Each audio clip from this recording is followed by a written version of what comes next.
Today we're very pleased, very happy to have Luis von Ahn here today from Carnegie Mellon University. His talk is on human computation. Luis is a very new assistant professor in computer science at the School of Computer Science at Carnegie Mellon University. He received his PhD in 2005, and I'm told he was the hottest new graduate on the market, with offers from just about every university out there, including corporate offers too. He received his BS from Duke University. He received the Microsoft Research Fellowship Award. His research interests include encouraging people to do work for free, as well as catching and thwarting cheaters in online environments. His work has appeared in over 100 news publications around the world, New York Times, CNN, USA Today, BBC, and the Discovery Channel. Luis holds 4 patents applications and has licensed technology to major internet companies. Please join me in welcoming Luis von Ahn.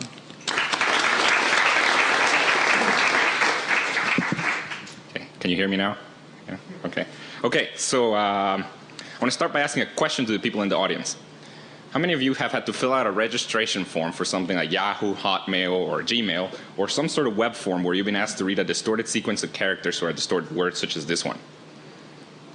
How many of you found it annoying? Awesome. Okay, well that was part of my thesis. That thing is called a CAPTCHA, and the reason it's there is to make sure that you, the entity filling out the web form, are actually a human and not some sort of computer program that was written to submit the form millions and millions of times. The reason it works is because humans, at least non-visually impaired humans, have no trouble reading distorted characters, whereas computer programs simply can't do it as well yet. Okay, more generally, a CAPTCHA is just a program that can tell whether its user is a human or a computer. Okay, let me say that another way. A CAPTCHA is a program that can generate and grade tests that most humans can pass, but current computer programs cannot. Okay, notice the paradox here. A CAPTCHA is a program that can generate and grade tests that it itself cannot pass. So in that way, CAPTCHAs are a lot like some professors. All right, just to make things crystal clear, let me give you an example of one of these programs that can generate and grade tests that most humans can pass, but current computer programs cannot. Okay, here's how the program works. First, the program picks a random string of letters, OAMG in this case. Then the program renders the string into a randomly distorted image. And then the program generates a test which consists of the randomly distorted image and the question, what are the characters in this image? Now, CAPTCHAs are used all over the place for all kinds of things, and I could spend the next hour talking about all the different applications of CAPTCHAs, but since I don't want to do that, I want to illustrate one of the applications through a little story. So a few years ago, Slashdot, which is a very popular website, put up this poll in their site asking which is the best computer science graduate school in the United States. This is a very dangerous question to ask over the web. As with most online polls, IP addresses of voters were recorded to make sure that each person could only vote at most once. However, as soon as the poll went up, students at CMU wrote a program that voted for CMU thousands of times. The next day, students at MIT wrote their own program. And a few days later, the poll had to be taken down with CMU and MIT having like a gazillion votes and every other school having less than 1,000. I guess the poll worked in this case. I'm just kidding. Okay, but in general, this is a huge problem. You simply cannot trust the results of an online poll because anybody could just write a program to vote for their favorite option thousands of times. One solution is to use a CAPTCHA to make sure that only humans can vote. Okay? CAPTCHAs have many other applications. Another one is in free email services. For instance, there are several companies that offer free email services, Yahoo, Microsoft, Google.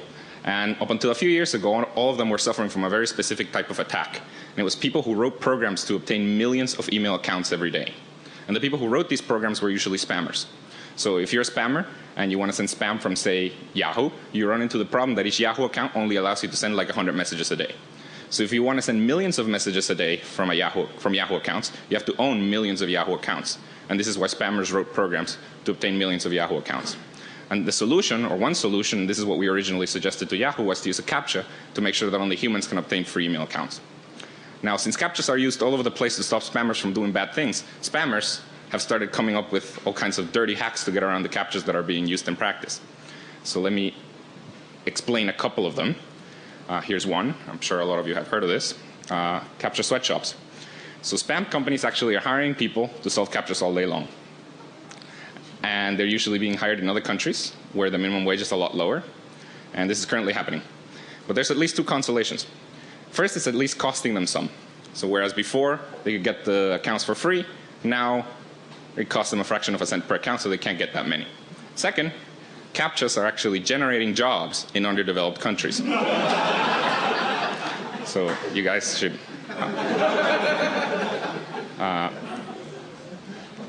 So this is one dirty hack. There's an even dirtier hack, and I'm sure a lot of you have heard of it, and this is what some porn companies are allegedly doing. Now I'm going to emphasize the word allegedly. So porn companies also want to send spam. They also want to break CAPTCHAs, and here's how they're allegedly doing it. They write a program that fills out the entire registration form, say at Yahoo.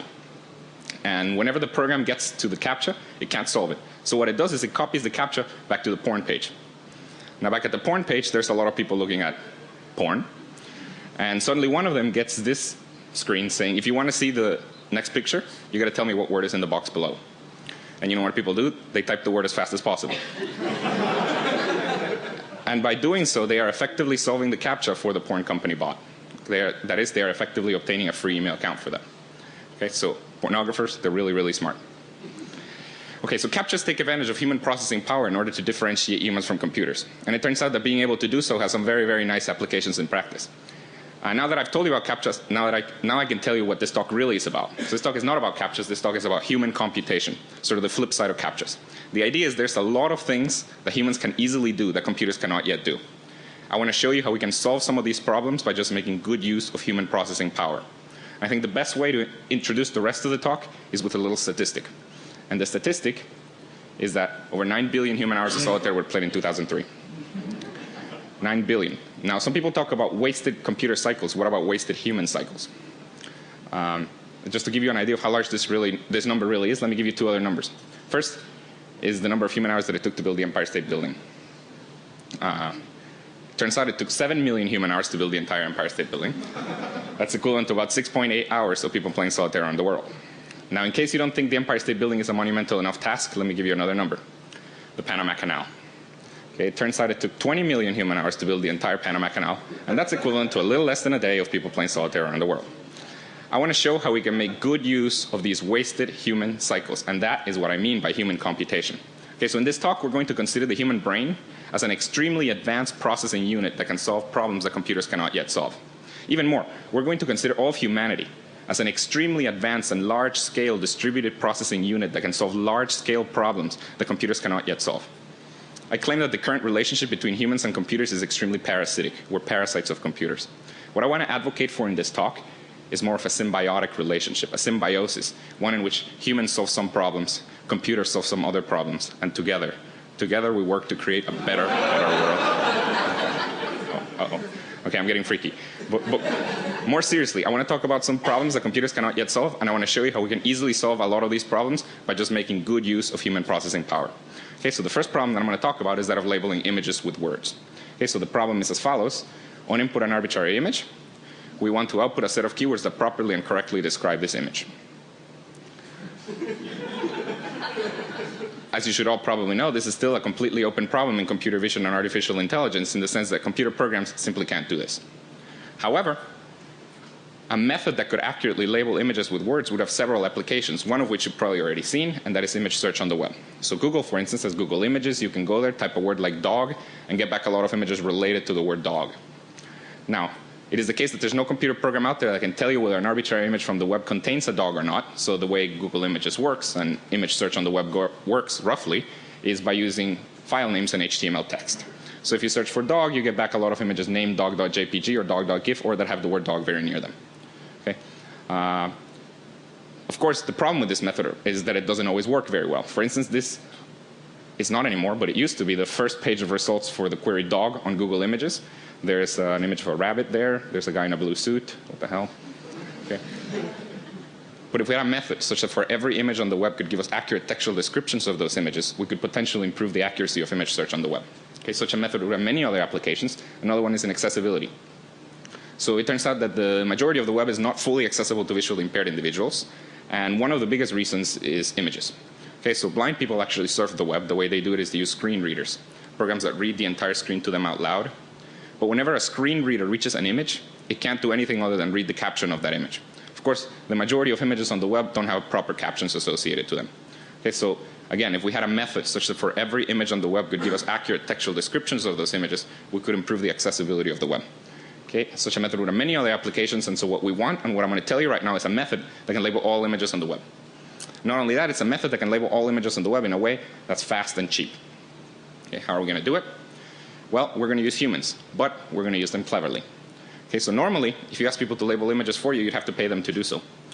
And if you wanted to label all images on the web by paying people, you have to pay a lot of money.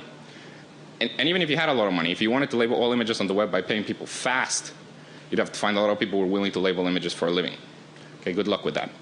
My approach is much better. Rather than paying people to label images for me, I get them to want to label the images for free. And in fact, they want to label the images so much that in some cases, they're even willing to pay me to label the images for me. How do I do that? Well, I have an extremely, extremely enjoyable multiplayer online game called the ESP game that people really, really like to play. And as people play, sort of as a side effect, they actually label images for me. Now, the ESP game has two very nice properties. First, as people play the game, the labels that they generate for images are accurate even if the players don't want them to be so. Okay? Second, as people play the game, they actually label images very, very fast. And in fact, using a conservative estimate, I'm going to show you later in the talk that if the ESP game is put on a popular gaming site, we could actually label all images on Google image search in just a few weeks. Okay. So how does the game work? Well, first and foremost, the ESP game is a two-player online game. So there's a website. You can go there to try to play the website. Whenever you go to the website, you get randomly paired with somebody else wanting to play the game. That's your partner. Now, you're not allowed to communicate with them, and you're not told who they are. It's just a complete stranger from the web. And the goal of the game is for both you and your partner to type the exact same word, given that the only thing you two have in common is an image. So you can both see the same image, you know you can both see the same image, and now you're told type whatever the other guy's typing. Turns out that what people do, the best strategy, is just to type a lot of words related to the common image. Okay, so basically both players are going to be typing a lot of words related to the common image until one of player one's words is equal to one of player two's words. They agree, they get points, and then they get happy. Okay? That's the basic idea of the game. Now, this word that the two players agree on is usually a very, very good label for the image because it comes from two independent sources. Okay? Let me give you a better idea of the basic move of the game. Imagine you have two players, player one and player two, and they're both paired, so they can both see the same image. And now they're told type whatever the other guy's typing. Notice that players are not told label the image or even what labeling an image might mean. They're just told type whatever the other guy's typing. So say at first player one types car, player two types boy. It's not the same word, so the game still goes on. Say then player one types hat and then kid. Still none of player one's words is equal to one of player two's words, so the game's still going on. By the way, player one cannot see any of player two's guesses and vice versa. Okay, so they're just typing words completely independently until, say, player two types a word that player one had already entered. They agree, and then they get a lot of points. This is the basic move of the game. The actual game looks a little more like this. Basically, both players have a certain amount of time to agree on as many images as they can. So in 2.5 minutes, they have to agree on as many images as they can. That's basically the game. Each time they agree on an image, they get a certain number of points. There's also a thermometer at the bottom that measures how many images the two players have agreed on. And if you fill the thermometer, you get like a gazillion points. There's also a pass button, so players can agree to pass on difficult images. And another really important component of the game is this thing we call taboo words. If you've ever played the game Taboo, you should be able to guess what these are. Taboo words are words that are related to the image that players cannot use when trying to agree on that image. So in this case, for instance, you can't use hat or sunglasses or any plural or singular of these words. Now, where do taboo words come from? They come from the game itself. Okay, taboo words are words that two other players have already agreed on for this particular image. So the nice thing about taboo words is that they guarantee that each time an image passes through the game, it gets a brand new, different label. The other nice thing about taboo words is that they make the game more difficult and therefore more fun. Now, talking about fun, is this game fun? Well, amazingly, it really is a lot of fun. So far, we've gotten over 15 million agreements. That's over 15 million labels with about 75,000 players. Let me say that another way. 75,000 players have given us over 15 million agreements. That means that on average, each player is playing a lot. Okay? We have many people that play over 20 hours a week. That's like a full-time job. We've had playing streaks that are longer than 15 hours straight. So I feel a little bad about this. So by now the game has a mechanism that if you've been playing for longer than 15 hours, it will cut you off. And as a promise to my department head, it's 10 hours if you're from a .edu domain. Okay. So far over 15 million agreements. What if you wanted to label the entire web? Well, 5,000 people playing the game simultaneously could label all images on Google Images in about 2 months. Okay? The striking thing here is that 5,000 is not a very large number. In fact, individual games in popular gaming sites such as Yahoo, Pogo.com, or MSN average over 5,000 players at a time. So if you put the ESP game on a popular gaming site, you could potentially label a lot of the images on the web in just a few months. Okay? A few more things about the game. There's also a single-player version of the game. So it's important to have a single-player version of the game for several reasons. For one of them is the number of people playing the game is not always even. But also, whenever a player drops, it's important to just basically have them keep on playing the single-version player of the game. And how do you get a single-player game? Well, you simply can pair up a single person with a pre-recorded set of moves. Okay, the idea is as follows. Whenever you have two people playing, you record everything that they do and when they do it. Okay, so you record all the words they entered along with timing information. And whenever we want to have a single-player play, we simply pair them up with a pre-recorded set of moves. Okay, so that single player is playing with somebody else, just not at the same time. And one nice thing about this, notice, this actually doesn't stop the labeling process. Okay, that single player is playing with somebody else, just not at the same time, so everything that I've said about labeling remains true. Okay, in fact, we can even go one step further. We can do the zero-player game. We can also pair up pre-recorded games with each other to get more labels. And if you count all the extra labels that the ESP game has collected so far, you get that so far the ESP game has collected over 39 million labels for images on the web. Okay, if you count all of these. Now, one thing that some of you may be wondering about is what about cheating? So for instance, could you try to cheat to screw up the labels? Something like my office mate and I could try to log into the game at exactly the same time. Maybe we'll get paired with each other. And if we get paired with each other, we can agree on any word we want for any image. Or even worse, somebody could go to /dot and type, hey, everybody, let's all play the ESP game, and let's all agree on the word A for every image. Okay? Could happen. Fortunately, I've thought about this. And the ESP game has several mechanisms that fully prevent cheating. Let me tell you a few of the things that we do to prevent cheating. Here's one. At random, we actually give players test images. These are just images that are just there to test whether the players are playing honestly or not. And what they are is they are images for which we know all the most common things that people enter for them. Okay? And we only store a player's guesses and the words they agree on if they successfully label the test images. Okay, so if you think about it, in a way this sort of gives a probabilistic guarantee that a given label is not corrupt. Okay, what's the probability that a given label is corrupt given that the players successfully labeled all of their test images? Okay, and this probability can be boosted by using the next strategy, which is repetition. So we only store a label after n pairs of players have agreed on it, where n is a parameter that can be tweaked. Okay, so every now and then we actually delete all the taboo lists for the images, and we put the image back into the game afresh. Okay, and we only store a label after n pairs of players have agreed on it. Okay, so if we let x be the probability of a label being corrupt given that players successfully labeled all of their test images, then after n repetitions, the probability of corruption is x to the n. This is assuming that the n repetitions are independent of each other, but if x is very small, x to the n is really, really small. And I'm going to say so far we've collected lots and lots of labels, and we have not seen cheating be able to screw up our labels. Okay, in fact, the quality of the labels that the ESP game has collected so far is very high. Let me now show you some search results. So let me show you what happens when we search for the word dog, for instance. Here's some dogs. More dogs. More dogs. More dogs. And I could go on forever. Here's what happens when you search for Britney Spears. You got to show this whenever you show search results. Here's what happens when you search for Google. I prepared this for this talk. You get the founders, and one really nice thing about this is that this slide constitutes a proof that the word Google and the word search really are synonyms. When I input that, people agreed on Google. Okay, so let me now show you some sample labels. So what I'm going to show you right now are some images, along with the labels that the ESP game has collected for them so far. So here's an image, and here are the labels that the ESP game has collected for it so far.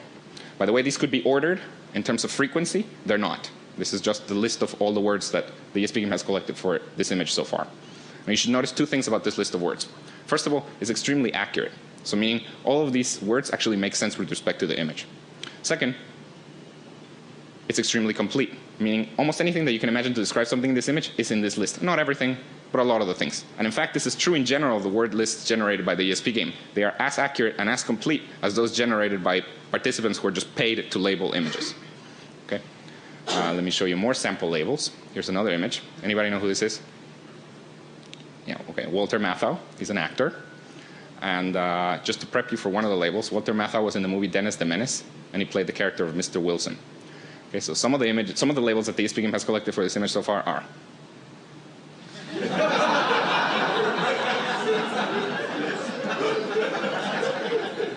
So that first one seems a little wrong, but actually, if you look carefully, you realize it's really not that bad. Okay. I like to tell people the ESP game has uncovered a major conspiracy. Okay. Okay, now that we're on this topic, here's another image. By the way, I have no political affiliations whatsoever. I'm not a US citizen, and what I'm about to show you are simply the scientific results of what happens when you put this image on the ESP game. Okay, so some of the labels that the ESP game has collected for this image so far are.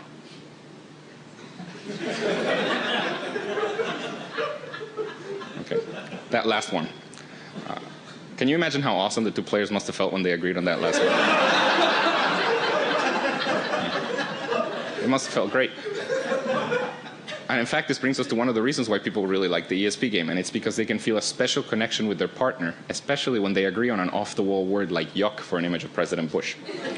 Okay. In fact, it gets even better. A lot of the emails we get actually suggest that players feel a very, very, very special connection with their partner. Okay. Players like playing with partners of the opposite sex better. They want to know whether their partner is of the opposite sex, and a lot of the emails say things like, my partner and I, we look at the world in exactly the same way.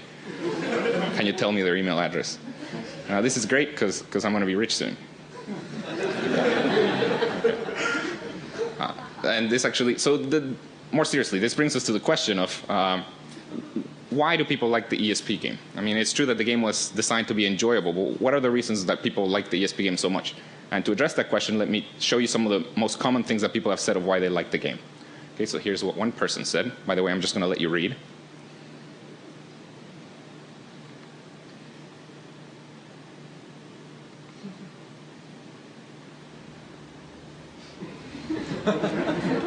Okay, so this is the sense of connection with your partner. Here are some of the other most common things that people have said.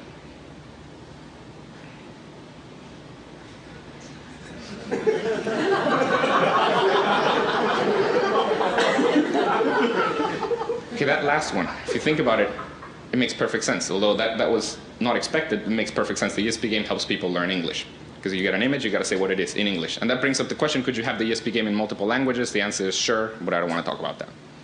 Okay, so that's some of the most common things that people have told us of why they like the game. In addition, let me show you some of the things that people have said about the game in blogs. So it was in some point in literally hundreds of blogs. Here's a couple of them. Here's what one guy said.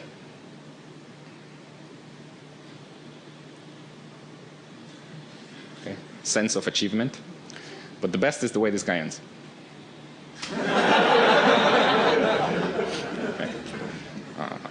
Okay, here's another one.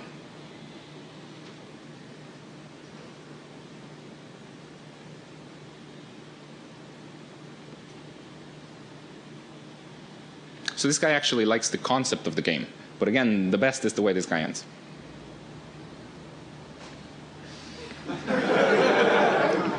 Okay, so not everybody likes their partner. And it completely depends on whether you do well with them or not. If you do well with them, you fall in love with them. If you do badly, you think they're an idiot. Of course, you're not the idiot. They're an idiot, even though the game is symmetric.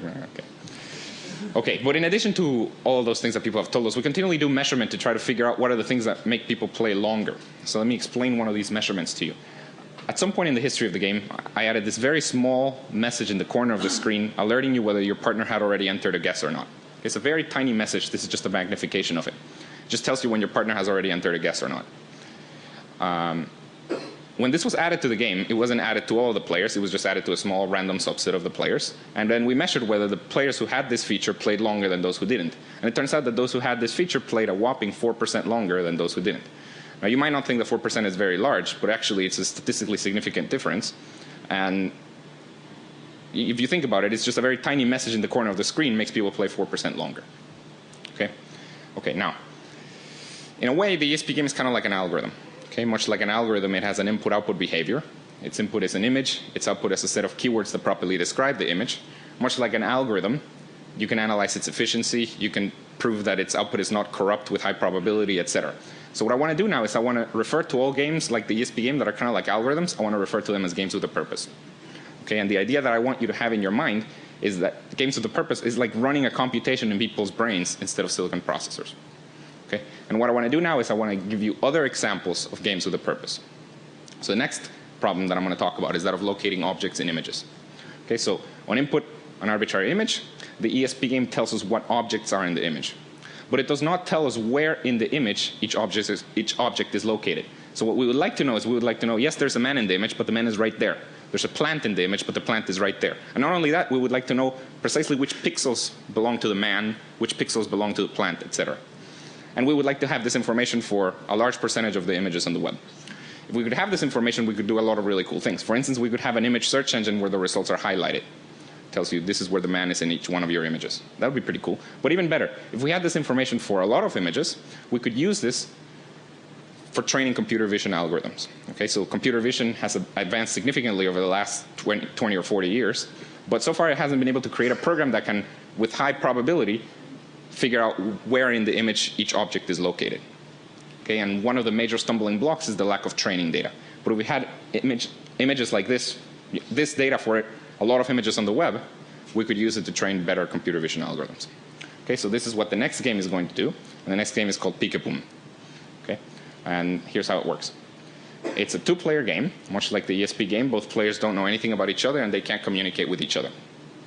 At the beginning of every round, oh, by the way, the two players, the player on the left is, we're going to call him Peek. The player on the right, we're going to call him Boom. Okay, so Peek and Boom. At the beginning of every round, Boom gets an image along with a word. So in this case, it's the image of a butterfly, and the word is butterfly. That image-word pair come directly from the ESP game. Okay. Peek, at the beginning of every round, gets nothing, just a completely blank screen. And the goal of the game is for Boom to get Peek to guess the word butterfly. And the only thing that Boom can do to help Peek guess the word butterfly is he can take his mouse, put it somewhere in the image, okay, and click. And whenever Boom clicks, a circular area around that click is revealed to Peek. The actual circular area is a lot smaller than the one I revealed. I just didn't want to go through all the clicks. But basically, when Boom clicks, a circular area around the click is revealed to Peek. And then Peek, given only the circular areas, has to guess what word Boom is trying to make them guess. Okay? Whenever Peek guesses the correct word, both players get a lot of points, and then they switch roles. Peek becomes Boom, and Boom becomes Peek. Now notice, in this case, the word was butterfly, so Boom clicked on the butterfly. But had the word been flower, Boom would have clicked on the flower. So by just watching where Boom clicks, we get information about where each object is located in every image.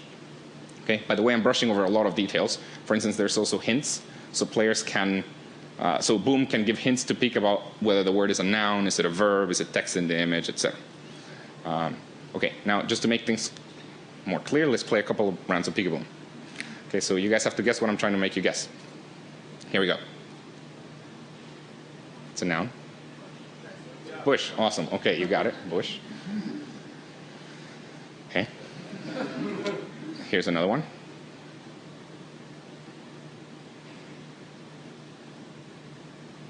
It's a verb.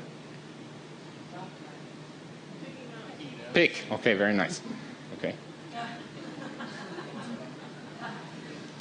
I love this image. Okay, so imagine we were back here and I gave you a different hint. I told you it was a noun, and not only that, I started pointing there. What would you say it is?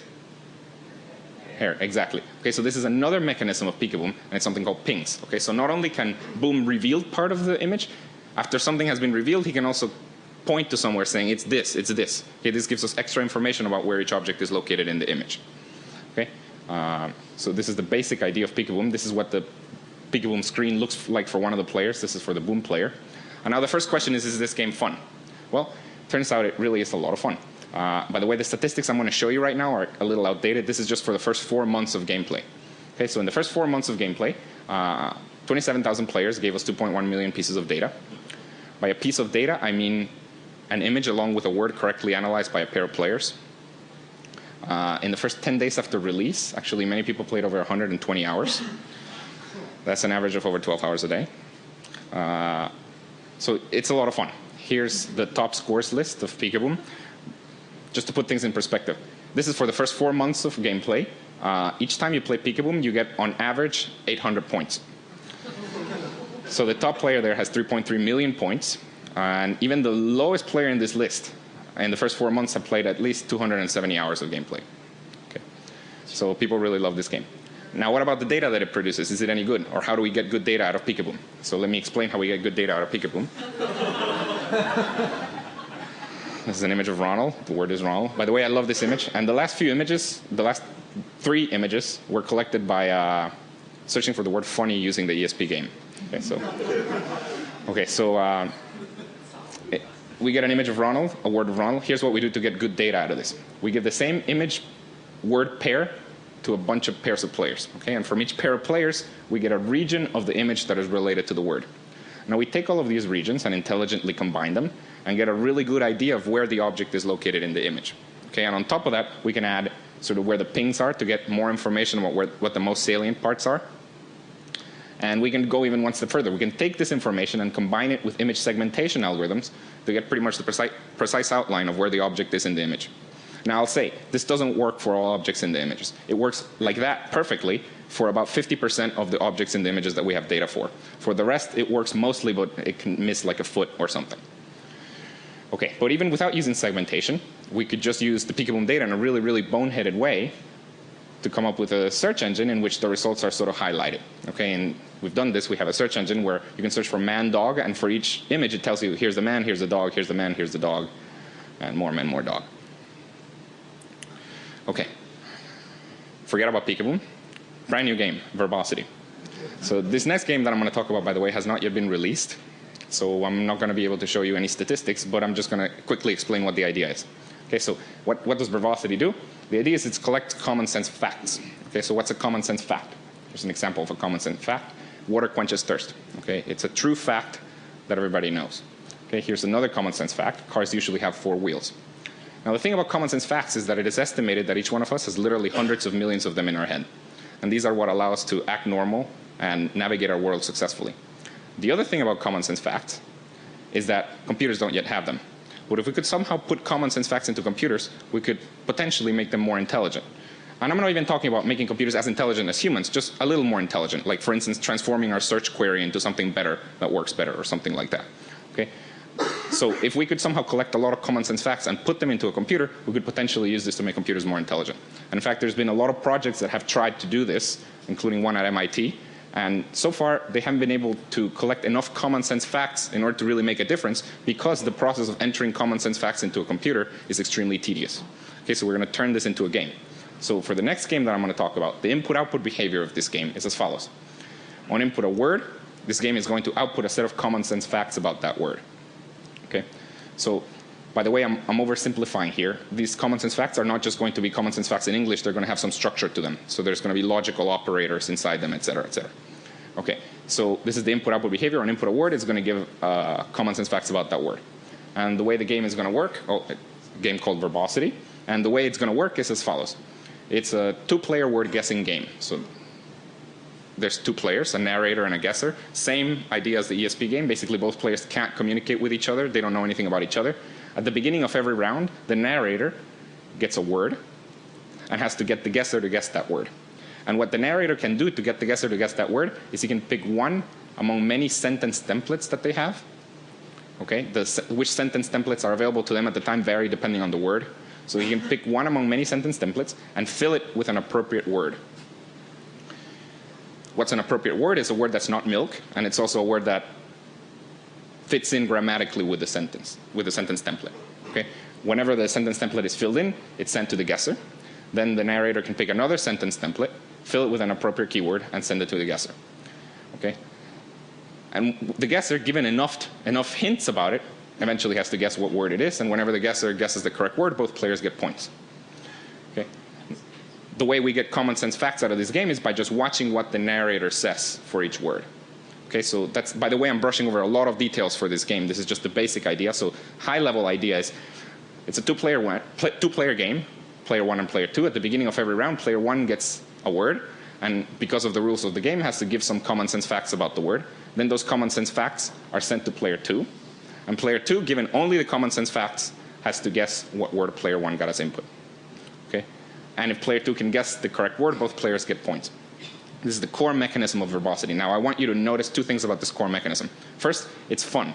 So this is very similar to the core mechanism of a lot of popular party games. Okay? Basically, just word guessing games. Second, this core mechanism actually gives output that is already in a way verified. Okay, notice. The output, we're getting all the common sense facts from player 1. But what's player 2 doing? In a way, player 2 is verifying the output. Because if player 2 can guess the word, given only the common sense facts, then those common sense facts must have something to do with the word. Okay, so in a way, it's giving output that is already verified. And the same core mechanism is exactly the same core mechanism that was used in Peekaboom. So in the case of Peekaboom, it's a two-player game, player 1 and player 2. At the beginning of every round, player 1 gets an image along with a word, then has to give a region of the image that is related to the word. Then that region is sent to player 2, and player 2, given only the region, has to guess what word player 1 got as input. The same mechanism as verbosity. And again, it's fun, and also gives output that is in a way verified. Okay? We're going to call all games that satisfy this mechanism, we're going to call them asymmetric verification games. Okay? So this is a general mechanism for building games with a purpose. So in general, for an arbitrary input-output behavior, we could define a game as follows. Okay? It's a two-player game. We give the input to player 1 and have them give an output. Then we send the output to player 2, and given only the output, player 2 has to guess what input player 1 got. If player 2 can guess the correct input, both players get points. This mechanism has the two very nice properties that for a lot of input-output behaviors, it's fun. Okay? And also, it gives output that is in a way verified. Of course, this doesn't work for all input-output behaviors, but it works for a large class of them. Okay? And these are asymmetric verification games. And it's asymmetric because both players are doing something slightly different than each other. And it's also asymmetric as opposed to symmetric verification games, where you've already seen an example of a symmetric verification game, and that's the ESP game. Okay, so this is another general mechanism for creating games with a purpose. So for an arbitrary input and output behavior, you can give both players the same input and ask them to guess what output the other player is going to give. Okay, so if they both give the same output, they get points. Again, this mechanism is fun for a lot of input-output behaviors, and also has the property that the output it gives is in a way verified because it comes from two independent sources. Okay? And now we can start looking at the differences between symmetric and asymmetric verification games. So for instance, symmetric verification games, I claim, put a constraint on the number of inputs per output. So if a given the number of outputs per input, sorry. If a given input has too many outputs, then a symmetric verification game is never going to work because both players are never going to agree on the same output. Asymmetric verification games put a constraint on the number of inputs that yield the same output. If there are too many inputs that yield the same output, then given only the output, you'll never be able to guess what input it came from. Okay. I'm going to finish now. Hopefully I've been able to convince you that there's a lot of power into looking for clever ways of utilizing human cycles. Okay, and in fact, if you think about it, this talk sort of hints at a paradigm for dealing with open problems in artificial intelligence. If you have something that you really can't solve in artificial intelligence, then maybe you can turn that problem into a test that distinguishes humans from computers.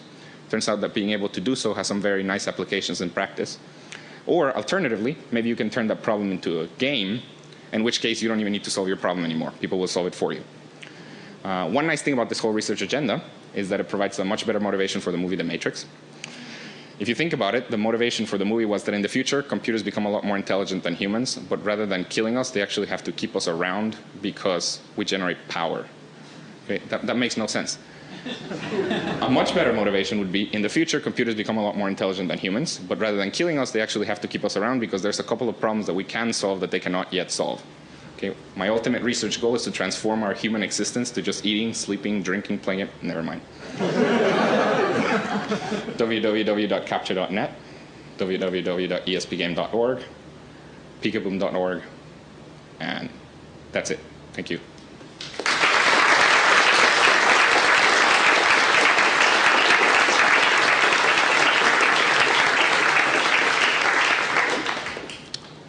Yes? Does it concern you at all that the fact that you're using a game will automatically give you a very biased population of people that are giving us answers to problems we want answers to? And this population of people are the people that have way more time on their hands than, and are not motivated to maybe get a job or do something reasonable with their time? Very good question, very good question. It's true that the population is biased. There's no question about that. But for a lot of really simple things, I mean, anybody can do it. So it is true, but it's true that the population is biased.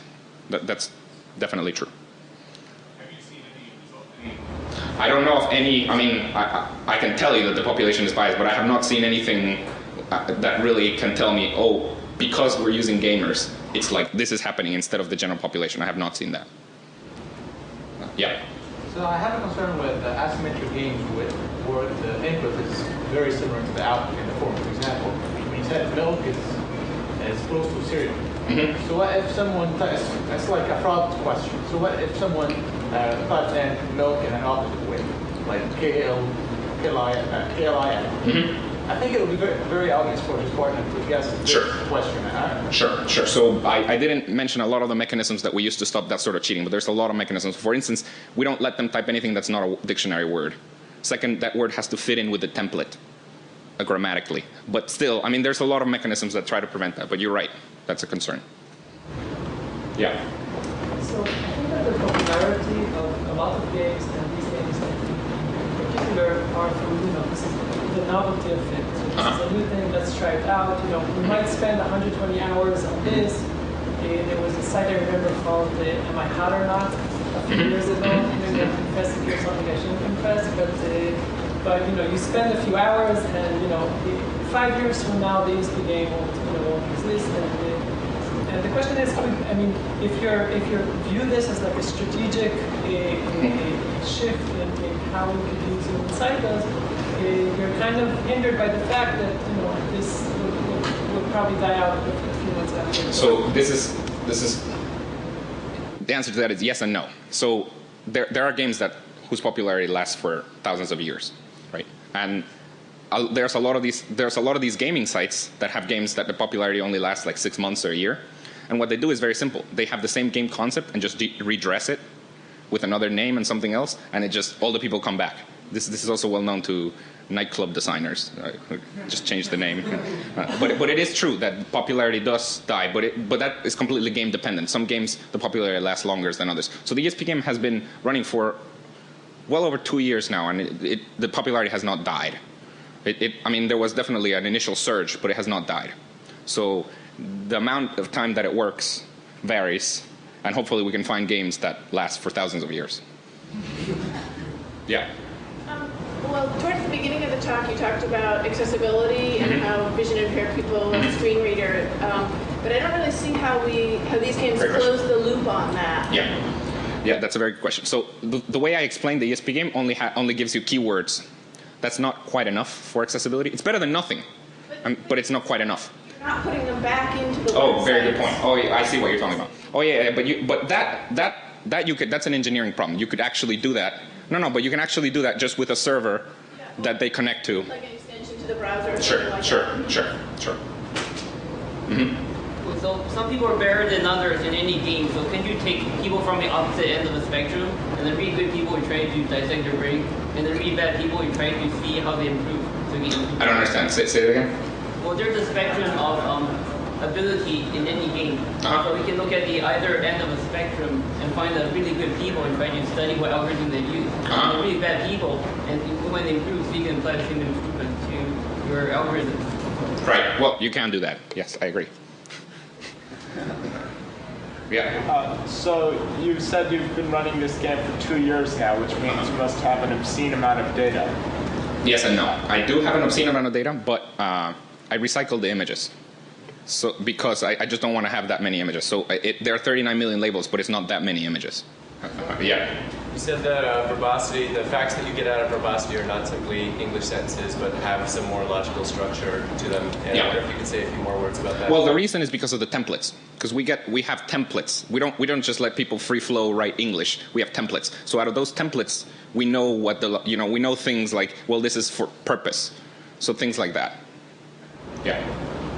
Let's say I have a really boring job, like I'm looking for defects in the manufacturing process. How do I turn that into a fun game? That's a very good question. That would be really cool if we could figure out how to do that for everything. I don't know how to do that for everything, but I don't even know if it's possible to do it for everything, but it'd be really cool if we could figure out how to do it for everything. I don't know if it's possible to do it for everything. Yeah. From an ethical point of view, is there any problem that people will be probably spending their work hours playing the game rather than their free time hours, and so you're not really gaining any productivity in society as a whole? Well, depending, right? You're right about that, but imagine we could turn everybody's work into something fun. That'd be really cool. So depending. But one thing I should say about ethical is all these games, they don't try to trick you into doing anything. Everybody knows what the purpose is. Right. So maybe ethical is the wrong word. Right, but yeah. A lot of these games are very good at getting basic facts out of people. Have you thought about how to get stuff that's a little bit more nuanced, like if you leave milk in the fridge for 3 weeks, it's going to go bad? Yeah. So that's a very good question. I mean, it depends a lot on the particular domain, but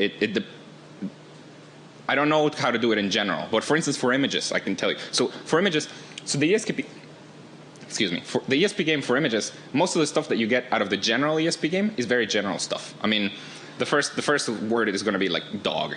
Then once dog becomes a taboo word, it's probably going to be the breed of the dog or something. But very usually things that everybody knows. If you want to start getting things that only a few people know, then you can do a few things. So for instance, you can have people tell you what they want to see images of. So for instance, I like cars. Can I see images of cars? Then I'll be an expert on that sort of thing. And then you get that. You can do that better. Or you can use collaborative filtering to try to give people sort of, you figure out what they're good at, and you give them more images like that. And so you can start getting better things like that. But yeah, that's a very good question. Yeah. So it seems like you could also use these games to solve problems that computers are already good at solving. Like you could have people add up numbers or things like that. Sure. But those games likely would not be very fun. They might be, so like Sudoku. Right. So I guess my question is, well, right, but that's like a constraint propagation problem that is a little bit harder to solve in terms of... Sure, but given the Sudokus that humans solve, computers are a lot better than those. So have you or anyone thought about the cognitive aspects of games that are fun in this model versus that aren't, and why, and the computational models that are associated with it? I mean, it seems like there's a lot of human cognition interests there. Yeah, definitely. So this part of the problem, I mean, I should say two things. There's a lot of research trying to figure out, there's a lot of research on trying to define and figure out how to make things more fun. Not in general computational things, but just how to make games more fun. But nobody really knows the answer to this. I mean, this is an open problem. Yeah. So in the future, the market becomes competitive. Do you think you will have to start paying people money for that? I don't know. I mean, I don't. Depends on how much you're making out of that. Yeah, I don't know. Yeah.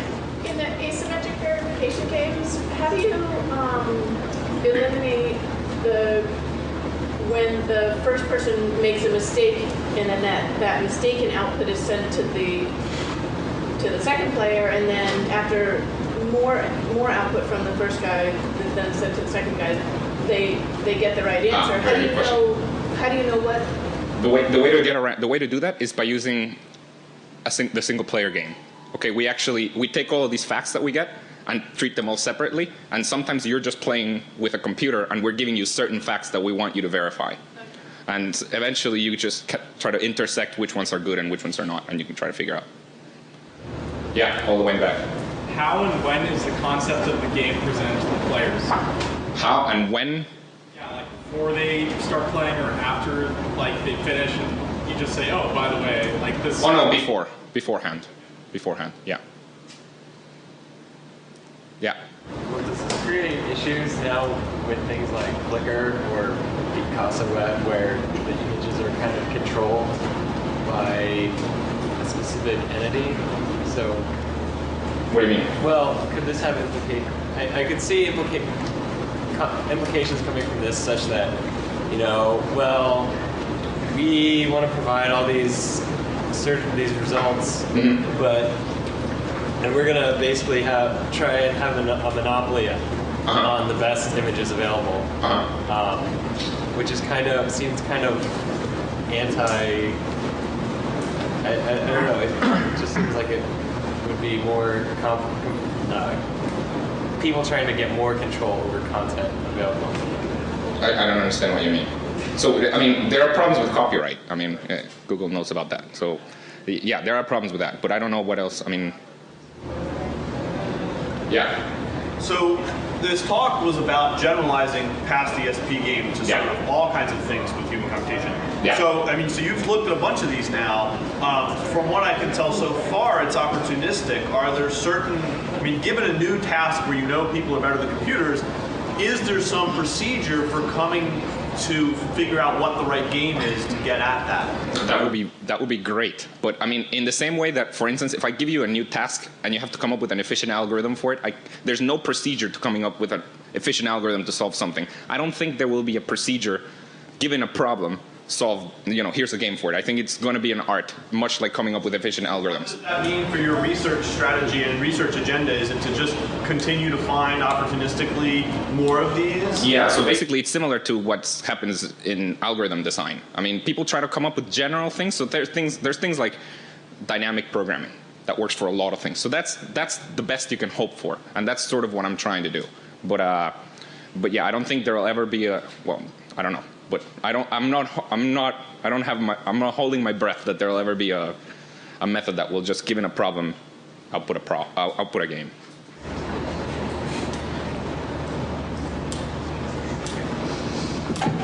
Okay, I'll ask another one if nobody else wants to. So are you worried about the interface between these two things? Like, does the existence of these games and their popularity reduce the value of the CAPTCHAs?